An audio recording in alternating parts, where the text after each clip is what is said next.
Hello everyone, chapter number 2 દ્રાવણોમાં lecture number 13. આજે આપણે દ્રાવણના સંખ્યાત્મક ગુણધર્મો જોઈશું.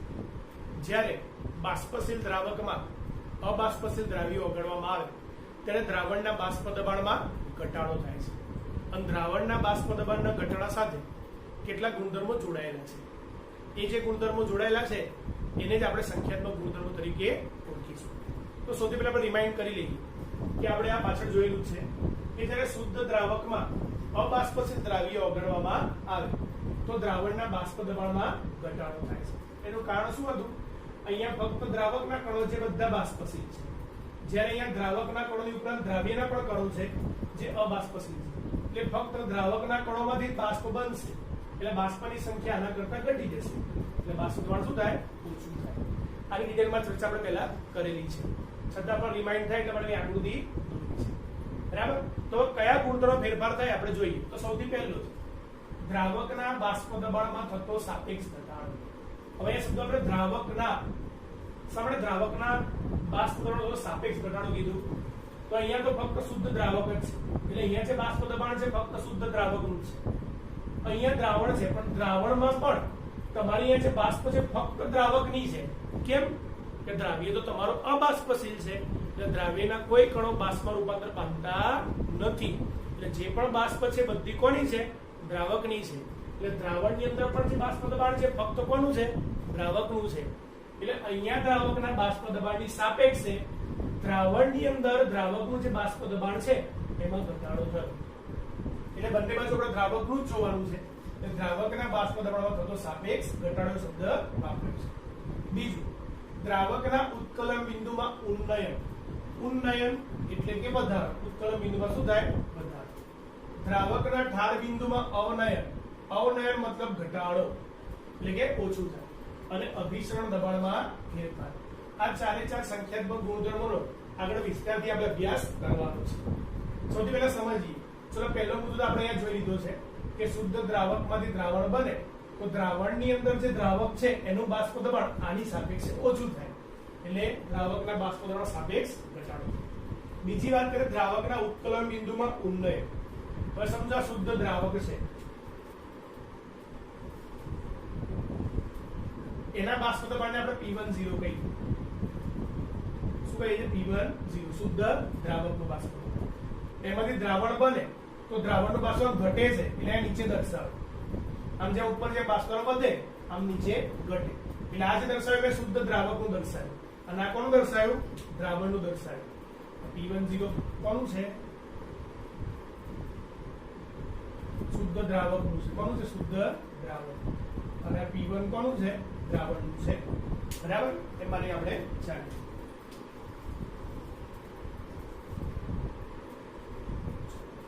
હવે ઉત્કલન બિંદુ. તો ઉત્કલન બિંદુની વ્યાખ્યા આપણને ખબર હોવી જોઈએ. બરાબર? જે તાપમાને પ્રવાહીનું બાષ્પ દબાણ 1/3 દબાણ જેટલું થાય, જે તાપમાને પ્રવાહીનું બાષ્પ દબાણ 1/3 દબાણ જેટલું થાય તો એ તાપમાનને એને શું કહેવામાં આવે? ઉત્કલન બિંદુ કહેવામાં આવે છે. સમજો કે અહીંયા આ દબાણ છે 1/3 દબાણ જેટલું છે. કોને દીધું છે? 1/3 દબાણ જેટલું છે. હવે અહીંયાથી દ્રાવણને ગરમ કરી એની બાષ્પ દબાણ મારે 1/3 જેટલું કરવું છે. અત્યારે બાષ્પ દબાણ P1 જેટલું છે, જ્યારે શુદ્ધ દ્રાવકનું P10 જેટલું છે. બંનેને મેં ગરમ કરે તો આનું પણ બાષ્પ દબાણ 1/3 થયું, આનું પણ 1/3. તો તમે જોઈ શકો કોનું સૌથી પહેલા 1/3 દબાણ જેટલું થશે? તો નેચરલી આને ઓછું અંતર કાપવું પડે. મતલબ શુદ્ધ દ્રાવક ઝડપથી ગરમ થઈ વધારે બાષ્પમાં રૂપાંતર પામશે અને એનું દબાણ 1/3 દબાણ જેટલું થઈ જશે. જ્યારે દ્રાવણને મારે વધારે ગરમ કરવું પડશે કારણ કે એની બાષ્પ ઘટી ગઈ. આના કરતા એની બાષ્પ ઘટી જાય છે એટલે 1/3 દબાણ પર હજુ એને વધારે ગરમ કરવું પડે. ઓલરેડી એ બાષ્પ વધારે જ છે. બરાબર? એટલે આ ઝડપથી 1/3 દબાણ જેટલું દબાણ મેળવી શકશે. એટલે એને ઓછું અંતર કાપવું પડ્યું. કોને? શુદ્ધ દ્રાવકને. જેને દ્રાવણને વધારે અંતર કાપવું પડ્યું. મતલબ આને ઓછું ગરમ કરવું પડે, આને વધારે ગરમ કરવું પડે. તો કહી શકાય કે ભાઈ દ્રાવકના ઉત્કલન બિંદુમાં શું થયો? ઉન્નયન, વધારો. કયા? કોની અંદર? આની અંદર દ્રાવકના ઉત્કલન બિંદુમાં શું થયો? ઉન્નયન થયું. બરાબર? આજે વાત કરીએ છીએ કે જ્યારે દ્રાવણ બન્યું એની અંદર દ્રાવકની વાત કરીએ છીએ એટલે આમાં ઉત્કલન બિંદુ શું થયું? વધ્યું, વધારે ગરમ કરવું પડ્યું. પછી દ્રાવકના ઠાર બિંદુમાં અવનયન. ઘટાડો, દ્રાવકના ઢાળ બિંદુમાં ઘટાડો, એટલે શુદ્ધ દ્રાવકમાં એક દ્રાવણ બને તેની અંદર દ્રાવકનું ઢાળ બિંદુ ઘટી જાય. કેવી રીતે? તો આ વસ્તુને ફરી જોઈએ. આ દ્રાવણ છે, સમજો ઢાળને નીચે લાવવું છે. ઢાળ બિંદુ એટલે જે તાપમાને ઘન અવસ્થા અને પ્રવાહી અવસ્થા એકબીજા સંતુલનમાં હોય એ તાપમાને શું કહે છે? એનું ઢાળ બિંદુ. સમજો ઘટાડીને નીચે લાવો. આ દ્રાવણ માટે, દ્રાવણની અંદર રહેલા દ્રાવક માટે, અને આ શુદ્ધ દ્રાવક માટે, શુદ્ધ દ્રાવક માટે. તો કોનું સૌથી પહેલા ઘટી જશે ઢાળ બિંદુ? દ્રાવણની અંદર જે દ્રાવક રહ્યો છે એનું ઘટી જશે. એટલે એના ઢાળ બિંદુમાં શું થશે? ઘટાડો. ઝડપથી ઠંડુ પડશે. અને તમે જોઈ શકો છો અહીંયા બાષ્પ વધારે ગરમ છે, અહીંયા બાષ્પ ઓછી છે. બેને ઠારવામાં પહેલા પણ ઠરી જાય, જેની બાષ્પ ઓછી પહેલા ઠરી જાય. એટલે દ્રાવણની અંદર દ્રાવક છે એનું ઢાળ બિંદુ શું થઈ જાય? ઘટી જાય. અને ચોથું છે અભિસરણ દબાણમાં પણ શું થશે? ફેરફાર થશે. ખાસ ધ્યાન રાખજો, આજે જોઈએ છીએ કે દ્રાવકના ઉત્કલન બિંદુમાં ઊંડાઈ, મતલબ કોની વાત કરીએ? શુદ્ધ દ્રાવકની નહીં, દ્રાવણની અંદરથી દ્રાવક છે એની વાત કરીએ છીએ. એટલે આપણે દ્રાવણના સંદર્ભમાં જોવાનું. અહીંયા જોયું કે ભાઈ શુદ્ધ દ્રાવકનું બાષ્પીભવન P1 0 હતું. જ્યારે દ્રાવણ, તો દ્રાવણ એટલે દ્રાવણમાં રહેલ દ્રાવકની આપણે વાત કરીએ છીએ. દ્રાવકની આપણે વાત કરીએ છીએ. એટલે દ્રાવણમાં રહેલ દ્રાવક છે એનું ઉત્કલન બિંદુ શું થાય? વધી જાય. કોની સાપેક્ષે? શુદ્ધ દ્રાવક. એટલા માટે શબ્દમાં આપણે ઉત્કલન, દ્રાવકના ઉત્કલન બિંદુમાં શું થાય? વધારો. એ જ રીતે દ્રાવકના ઢાળ બિંદુમાં ઘટાડો. તો શુદ્ધ દ્રાવક કરતા દ્રાવણની અંદર દ્રાવક છે એ સરળતાથી ઠરી જાય. આ જો અંતર ઓછું કાપવું પડ્યું, આને વધારે કાપવું પડ્યું. બરાબર? એ નીચે શું દર્શાવ્યું? તો આપણે ઢાળ બિંદુ.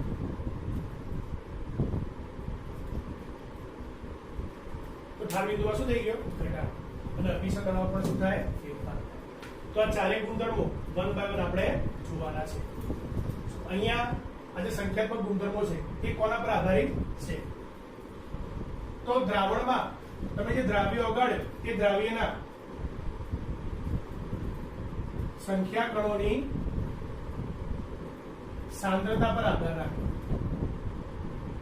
સંખ્યા કણોની સાંદ્રતા પર આધાર રાખે છે, નહીં કે દ્રાવ્યનો સ્વભાવ. મતલબ દ્રાવ્યના સ્વભાવ પર આધાર રાખતા નથી. તમે જે દ્રાવ્ય ઓગાળ્યું એ દ્રાવ્યના કેટલા સંખ્યા કણો છૂટા પડે એની સાંદ્રતા પર આધાર રાખે. એટલે એના આધારે બે પ્રકારના દ્રાવ્યમાં આપણે વર્ગીકૃત કરી શકીએ. સમજો કે એક દ્રાવ્ય તમારું હોય વિદ્યુત વિભાજ્ય અને બીજું છે વિદ્યુત અવિભાજ્ય. વિદ્યુત વિભાજ્ય હોય જેનું દ્રાવણમાં સરળતાથી આયનીકરણ થઈ શકે, જેને ઇલેક્ટ્રોલાઇટ તરીકે ઓળખવામાં આવે. નોન ઇલેક્ટ્રોલાઇટ જેનું આયનીકરણ ન થઈ શકે. જો આયનીકરણ થાય તો એના સંખ્યા કણો વધી જાય. જેમ કે તમે NaCl ને ઓગાળો તો NaCl માંથી Na+ Cl- બે ઘટકો છૂટા પડશે. એટલે સંખ્યા કણો કેટલા થઈ ગયા? 2 થઈ ગયા. તમે ઓગાળે દ્રાવણમાં, દ્રાવકની અંદર NaCl નાખ્યો અને દ્રાવણ બનાવ્યું તો NaCl માંથી Na+ અને Cl- છૂટો પડશે. એટલે બે સંખ્યા કણો જોવા મળે. જ્યારે તમે અહીંયા સમજો કે યુરિયા ઓગાળે તો યુરિયાનું કોઈ આયનીકરણ થતું નથી. એટલે પોતે એક જ સંખ્યાકણ તરીકે વર્તે. જ્યારે અહીંયા બે સંખ્યાકણ તરીકે વર્તે. એટલે લખ્યું અહીંયા કે તમારા દ્રાવ્યના સંખ્યાકણોની સાંદ્રતા પર આધાર રાખે છે, નહીં કે દ્રાવ્યના સ્વભાવ પર. અને સંખ્યાકણોની સાંદ્રતા પર આધાર રાખતા હોવાથી જ એને સંખ્યાત્મક ગુણધર્મો તરીકે ઓળખવામાં આવે છે. સંખ્યાત્મક ગુણધર્મો તરીકે ઓળખવામાં આવે છે. તો જોઈ લો, નોંધી લો, પછી આગળ જોઈએ.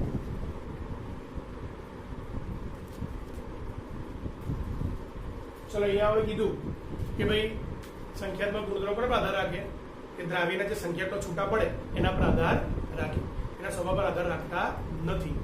અને સંખ્યાકરણ પર આધાર રાખે છે એટલા માટે આપણે શું કહીએ છીએ? સંખ્યાત્મક ગુણધર્મો તરીકે ઓળખીએ છીએ.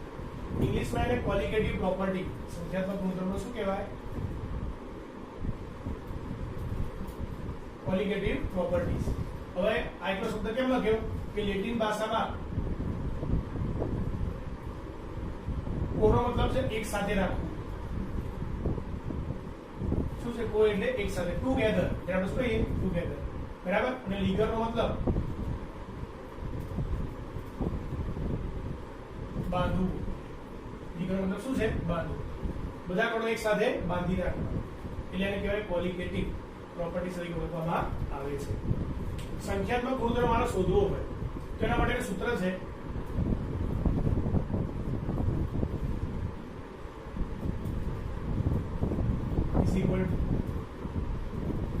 I ગુણ્યા C. જ્યાં I શું છે? તમારા સંખ્યા કણો.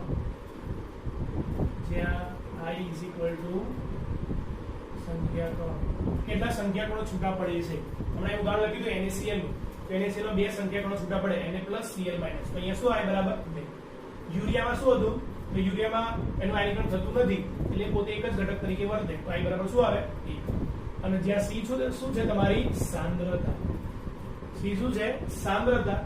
જે મોલારિટી અથવા મોલાલિટી બે જ એકમમાં આપણે દર્શાવીશું.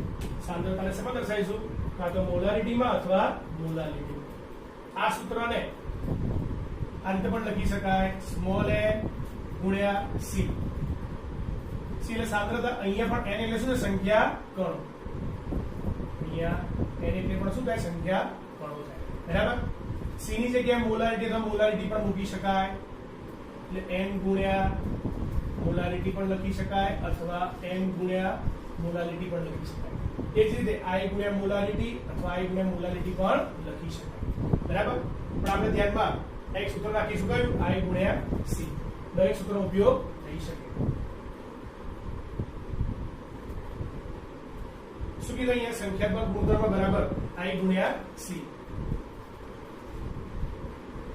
I એટલે શું છે? સંખ્યા કણો, છૂટા પડતા સંખ્યા કણો, અને C એટલે એની સાંદ્રતા, જે મોલારિટી અથવા શેમાં હશે? મોલાલિટી. દાખલા તરીકે 1 મોલર ગ્લુકોઝ, મોલલ મતલબ એની મોલાલિટી 1 છે. 1 મોલર ગ્લુકોઝ, 1 મોલર NaCl અને 1 મોલર BaCl2 ના સંખ્યાત્મક ગુણધર્મો મારે શોધવા છે.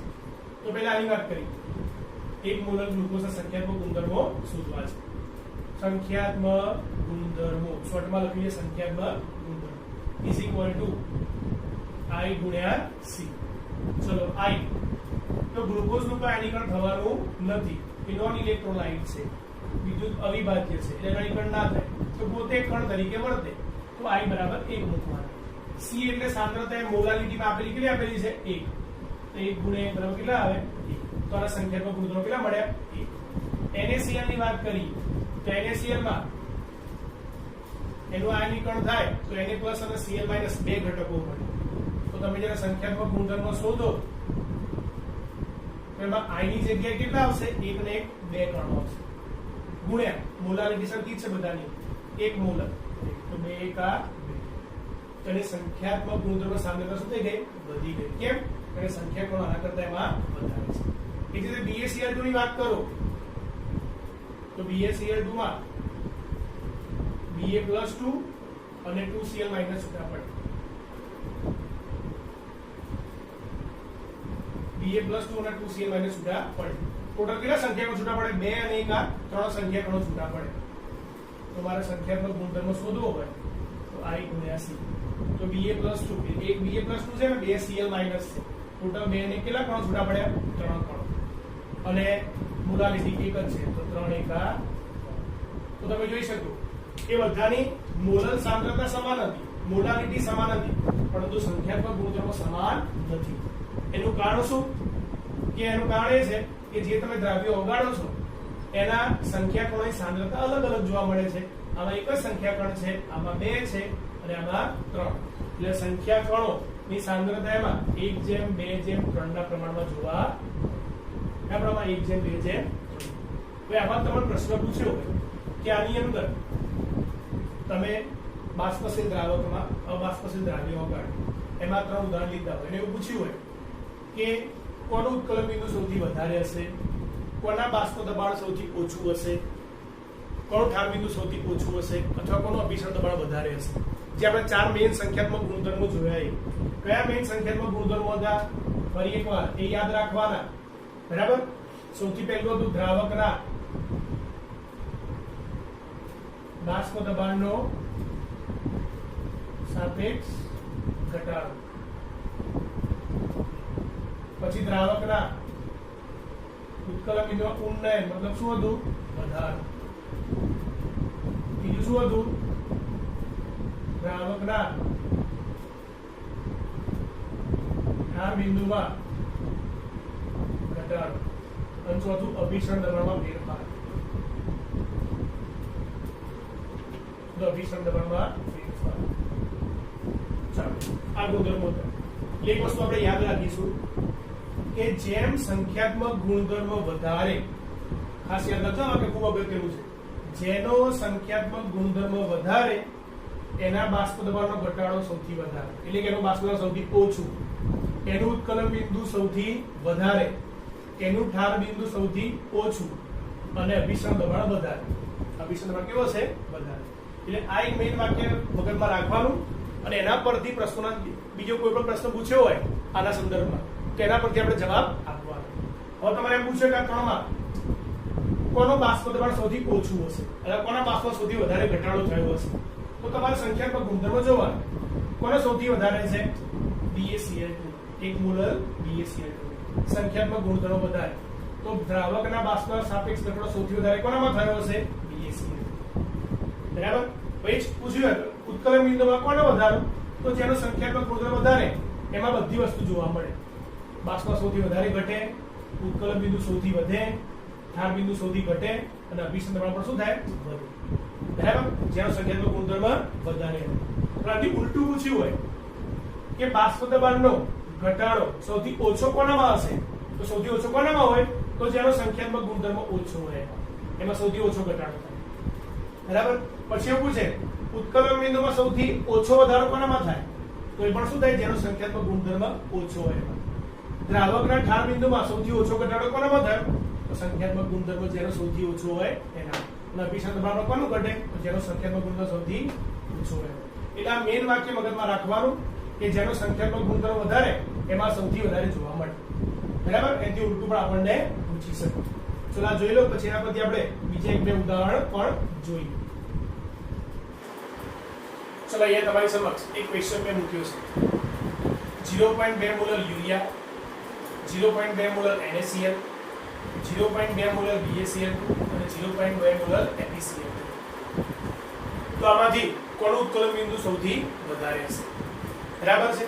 તો આ મગજમાં આપણે રાખવાનું જેનો સંખ્યાત્મક ગુણધર્મ વધે એનું બાષ્પ દબાણ સૌથી ઓછું, એનું ઉત્કલન બિંદુ સૌથી વધારે, એનું ઠાર બિંદુ સૌથી ઓછું, તો અભિસરણ દબાણ વધે. બરાબર. સંખ્યાત્મક ગુણધર્મ જેમ વધે એમ આ વસ્તુ તમને જોવા મળે. બરાબર. આનાથી ઉલટું પૂછ્યું હોય તો આપણે ઉલટું વિચારવાનું. બરાબર. એમ કીધું બાષ્પ દબાણ સૌથી વધારે કોનું હશે અથવા સૌથી ઓછું કોનું ઘટે? સૌથી ઓછું કોનું ઘટે? તો જેનો સંખ્યાત્મક ગુણધર્મ ઓછો હોય. ઉત્કલન બિંદુ કોનું સૌથી ઓછું વધે? બરાબર. તો જેનો સંખ્યાત્મક ગુણધર્મ ઓછો હોય. એટલે બધામાં આપણે વિચારી શકીએ. ચલો સૌથી પહેલા આને સોલ્વ કરવાનો પ્રયત્ન કરીએ. 0.2 મોલર યુરિયા. તો આપણે પહેલા સંખ્યાત્મક ગુણધર્મ શોધીશું. સંખ્યાત્મક ગુણધર્મ બરાબર I ગુણ્યા શું છે? C. યુરિયા એનું કોઈ આયનીકરણ થતું નથી એટલે પોતે એક કણ તરીકે વર્તે. ગુણ્યા સાંદ્રતા 0.2 આપેલી છે તો 0.2 ગુણ્યા 1 એટલે 0.2. એ જ રીતે સંખ્યાત્મક ગુણધર્મ કોના માટે? NaCl માટે. કોના માટે? NaCl.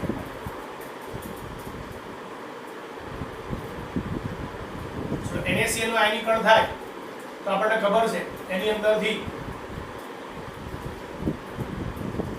Na+ અને Cl- બે કણો છૂટા પડે. તેનો I કેટલો આવશે? 2 ગુણ્યા સાંદ્રતા 0.2 મોલર આપેલી છે તો 2 દુ 4 એટલે 0.4. સંખ્યાત્મક ગુણધર્મ I ગુણ્યા C. ત્રીજી વાત છે BaCl2. તો BaCl2 માંથી Ba+2 અને 2 Cl- છૂટા પડશે એટલે 2 Cl- અને 1 Ba+, એટલે 2 ને 1 3 ગુણ્યા 0.2 તો 3 દુ 6 એટલે 0.6.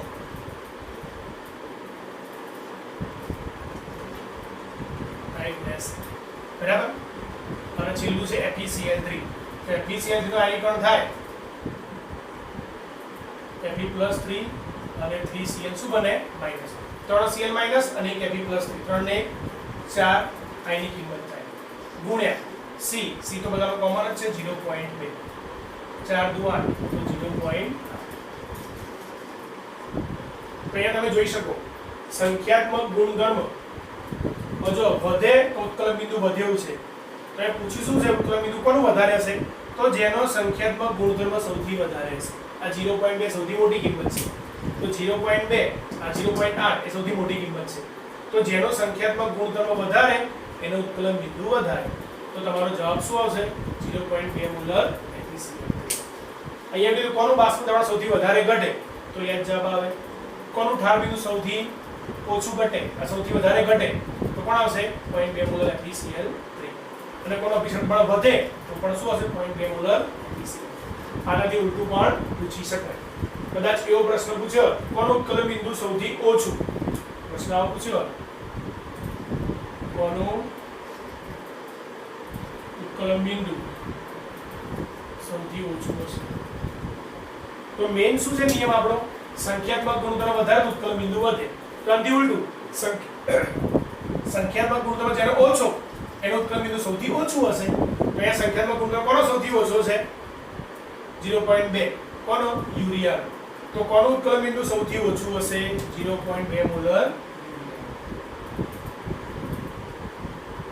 0.2 મોલર એટલે આપણે આ મેઈન યાદ રાખીશું એના પરથી બધા જવાબો આપી શકીએ યાદ રહેશે તો ઘણી વાર એવું બને કે તમારે સંખ્યાત્મક ગુણધર્મો સરખા સંખ્યાત્મક ગુણધર્મો કેવા આવે સરખા જેમ કે ઉદાહરણમાં 0.2 મોલર યુરિયા છે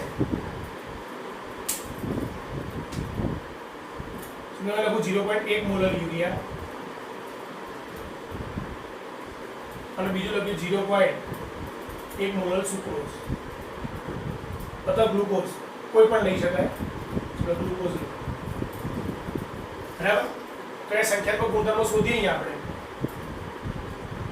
તો I ગુણ્યા C I એટલે યુરિયાનું કાયનિકરણ ના થાય 1 C કિલો 0.1 તો 0.1 ગુણ્યા 1 એટલે 0.1 જ મળે અહીંયા પણ સંખ્યાત્મક ગુણધર્મો શોધીએ તો અહીંયા ગ્લુકોઝનું પણ કાયનિકરણ ના થાય એટલે એ પણ એક કણ તરીકે વર્તે મને સાંદ્રતા 0.1 તો અહીંયા સંખ્યાત્મક ગુણધર્મ સમાન મળે તો એ વખતે શું કરવું જ્યારે સંખ્યાત્મક ગુણધર્મ સમાન મળે તે વખતે આપણે શું કરીશું તો બીજી વસ્તુ નોંધી લઈશું જ્યારે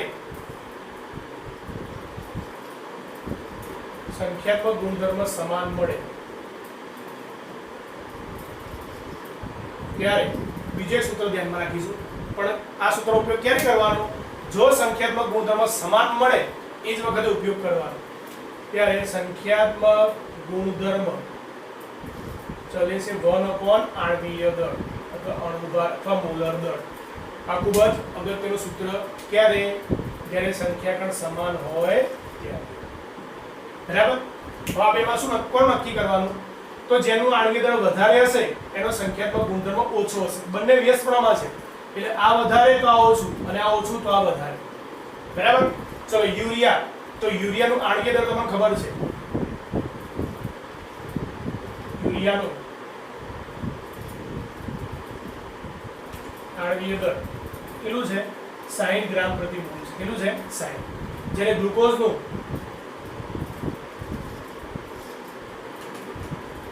180 ગ્રામ પ્રતિ મોલ છે કેટલું 180 ગ્રામ પ્રતિ મોલ તો બંનેમાં કોની કિંમત મોટી છે ગ્લુકોઝનું આણ્વીય દળ વધારે છે મતલબ ગ્લુકોઝનો આણ્વીય દળ વધારે તેનો સંખ્યાત્મક ગુણધર્મ કેવો થાય ઓછો મતલબ આનો સંખ્યાત્મક ગુણધર્મ કેવો થાય ઓછો અને જેનું આણ્વીય દળ ઓછું એનો સંખ્યાત્મક ગુણધર્મ વધારે તો આનો સંખ્યાત્મક ગુણધર્મ શું થાય વધારે કેવો થાય વધારે હવે અહીંયા પ્રશ્ન પૂછ્યો હોય બરાબર આ બે સરખા આયા અથવા બેમાંથી નક્કી કરવું છે કે ભાઈ કોનો ઉત્કલન બિંદુ વધારે હશે તો આપણું શું છે જેનો સંખ્યાત્મક ગુણધર્મ વધારે એનો ઉત્કલન બિંદુ વધારે તો કોનો સંખ્યાત્મક ગુણધર્મ વધારે છે 0.1 મોલર યુરિયા તેનો ઉત્કલન બિંદુ કેવો હશે વધારે હશે આ સૂત્રનો ઉપયોગ ક્યારે કરવાનો જ્યારે બેના સંખ્યાત્મક ગુણધર્મ સરખા આવે તે વખતે આપણે સૂત્રનો ઉપયોગ કરીશું ઓકે યાદ રહેશે સરસ હવે ઘણી વખત સાંદ્રતા મોલારિટી કે મોલારિટીમાં ના આપી હોય તો આપણે એને કન્વર્ટ કરવી પડે દાખલા તરીકે તમને सांद्रता परसेंटेज वेट बाय वेट में એવું કીધું કે 1% 0.1 2% ગમે તે 2% વેટ બાય વેટ યુરિયા નું દ્રાવણ તો વેટ બાય વેટ માં આવ્યું તો આપણે સંખ્યાત્મક ગુણધર્મ સી દરમાં સાંદ્રતા દર્શાવવા માટે કાં તો મોલારિટી અથવા મોલારિટી ઉપયોગ કરી તો આપણે એને કન્વર્ટ કરવી પડે મોલારિટી અથવા મોલારિટી તો તમારે મોલારિટી અને પરસેન્ટેજ વેટ બાય વેટ ના સંબંધનું સૂત્ર ખબર છે મોલારિટી આ મોલારિટી છે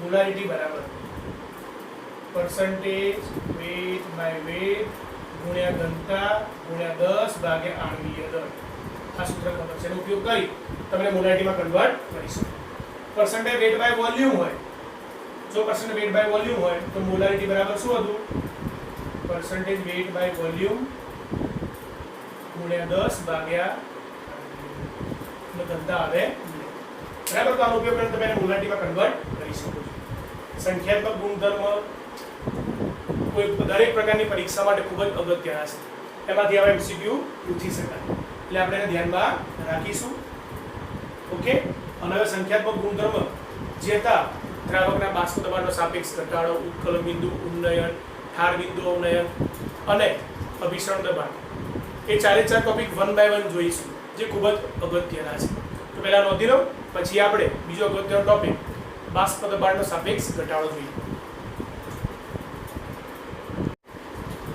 તો સંખ્યાત્મક ગુણધર્મના સૌથી પહેલા ગુણધર્મનો આપણે અભ્યાસ કરીએ કયો તો સૌથી પહેલો ગુણધર્મ બાષ્પ દબાણમાં થતો સાપેક્ષ ઘટાડો કોના દ્રાવકના આ થિયરી આ રીતે ઓળખાય છે અબાષ્પશીલ દ્રાવ્ય અને બાષ્પશીલ દ્રાવક ધરાવતા દ્રાવક માટે રાઉટનો નિયમ આનો અભ્યાસ પણ રાઉટે કર્યો એટલા માટે રાઉટના નિયમ તરીકે ઓળખવામાં આવે છે આમાં આપણે નિયમ જોઈ ગયા હતા થિયરી ખૂબ જ અગત્યની છે પરીક્ષાની દ્રષ્ટિએ બરાબર એટલે ધ્યાનથી સમજવાની તૈયાર કરવાની તો રાઉટના નિયમ મુજબ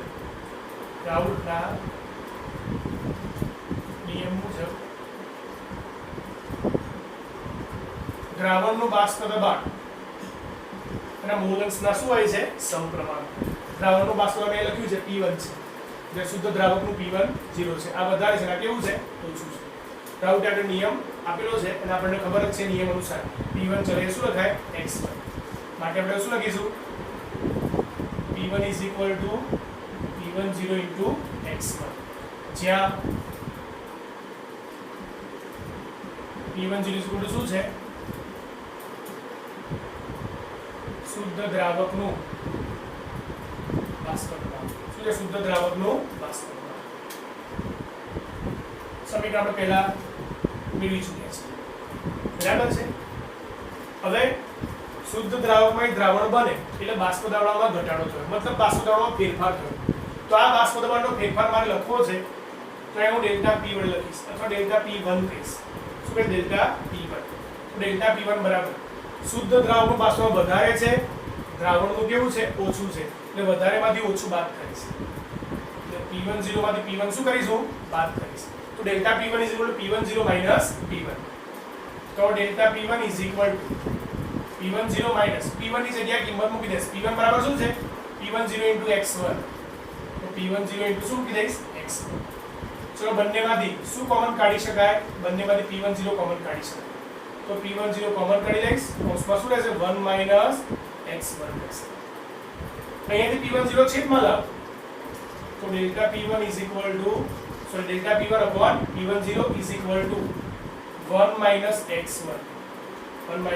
x1 તો આપણને આ વસ્તુ ખબર છે કે દ્રાવણમાં જેટલા બી કણો હોય દરેકના મોલનો સરવાળો કેટલો થાય 1 થાય હું x2 ને અહીંયા કરતા બનાવું x1 સામે જાય આ x1 સામે જાય તો માઈનસ થાય તો x2 બરાબર શું થાય 1 x1 તો અહીંયા 1 x1 છે એની જગ્યાએ શું મૂકી દઈશ x2 મૂકી દઈશ માટે ડેલ્ટા P1 upon P10 અહીંયા શું મૂકી દીધું x2 કેમ તો આપણને ખબર છે કે 1 x1 બરાબર શું થાય x2 એટલે દ્રાવ્યના મોલ અંશ અહીંયા 1 આપણે દ્રાવક માટે વાપરીએ 2 કોના માટે વાપરીએ દ્રાવ્ય માટે બરાબર છે x2 મતલબ શું છે તમારા દ્રાવ્યના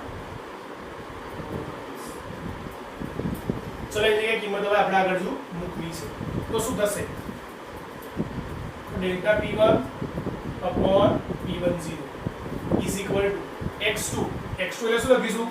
હવે આપણને ખબર છે કે મોલન્સ બરાબર ઘટકના મોલ ભાગ્યા કુલ મોલ. શું લખી? ઘટકના મોલ ભાગ્યા કુલ મોલ. તો અહીંયા 2 છે એ 2 દ્રાવ્ય માટે છે. સમજો દ્રાવ્યના મોલ આપણે n2 કહીએ તો ઘટકના મોલ શું થશે? n2. અને નીચે કુલ મોલ એટલે બે ઘટકો n1 plus n2. દ્રાવકના mall n1 છે દ્રાવ્યના n2 છે. કુલ મોલ શું થાય? n1 plus n2. ચલો હવે ડેલ્ટા p1 બરાબર શું લખ્યું આપણે? p10 minus p1. તો અહીંયા હું ડેલ્ટા p1 ની જગ્યાએ શું મૂકી દઈશ? p10 માઈનસ p1 મૂકી દઈશ. કોની જગ્યાએ? ડેલ્ટા p1 ની જગ્યાએ. ઓકે, તો ડેલ્ટા આ કિંમત અહીંયાથી મૂકીએ. ડેલ્ટા p1 ની જગ્યાએ શું કે p10 માઈનસ p1 અહીંયા મૂકી દઉં છું. તો p10 minus p1 upon p10 is equal to n2 અને છેદમાં મંદ દ્રાવણો માટે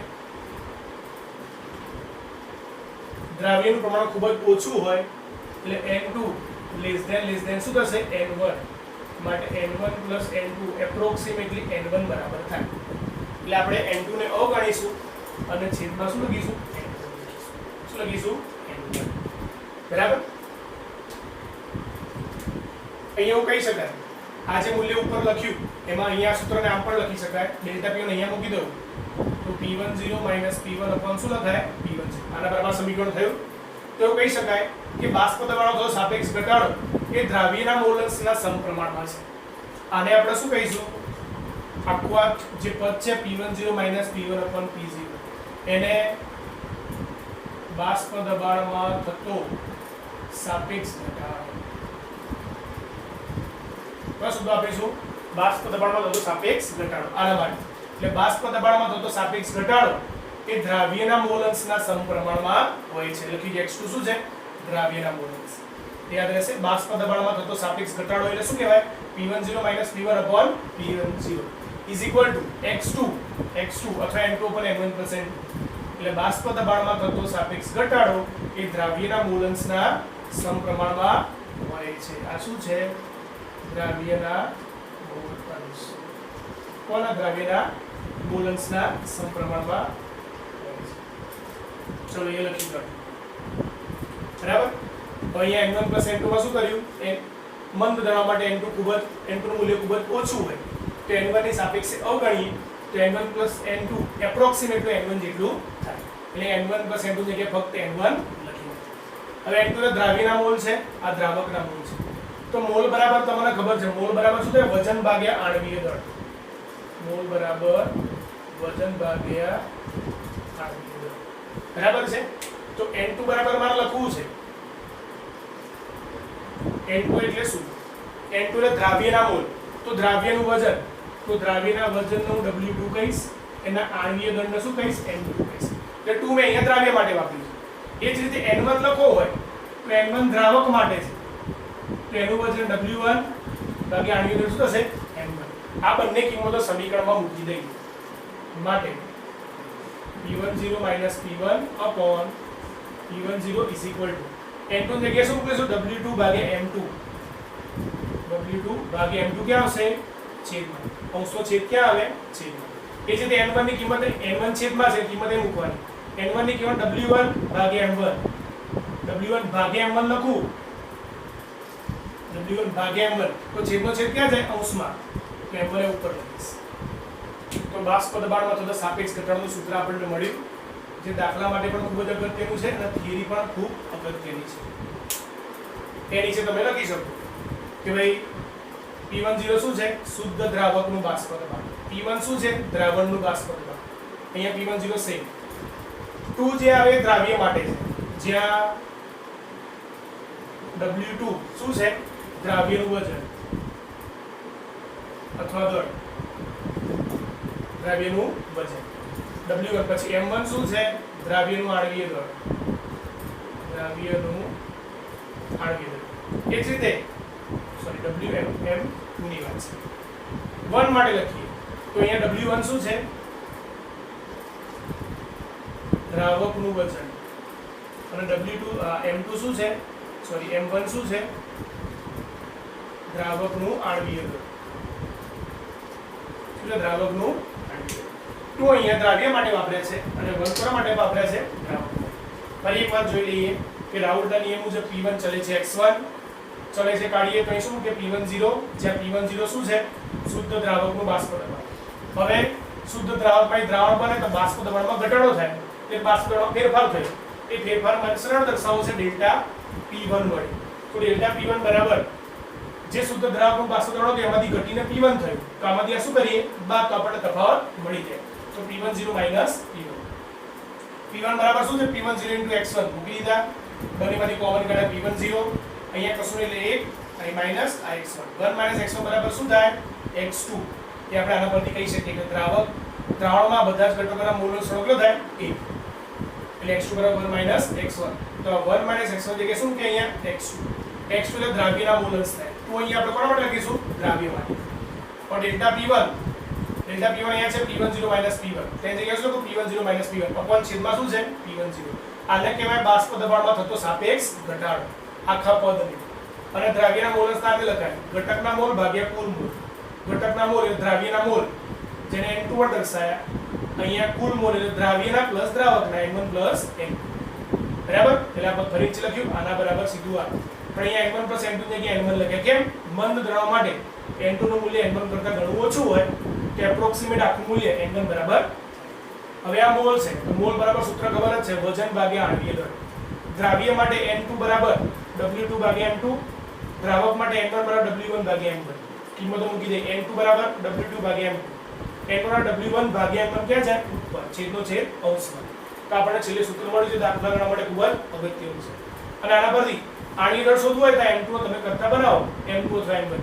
જેનું પણ પૂછ્યું હોય દ્રાવ્યનું પૂછ્યું હોય દ્રાવકનું તો કરતા બનાવીને તમે શોધી શકો છો સરળતાથી. બરાબર? એટલે સંખ્યાત્મક ગુણધર્મમાં એક વાક્ય અંદર લખેલું છે કે આણ્વીય દળનું નિર્ધારણ મતલબ આણ્વીય દળ શોધવું તો આ સૂત્રનો ઉપયોગ કરી શોધી શકાય.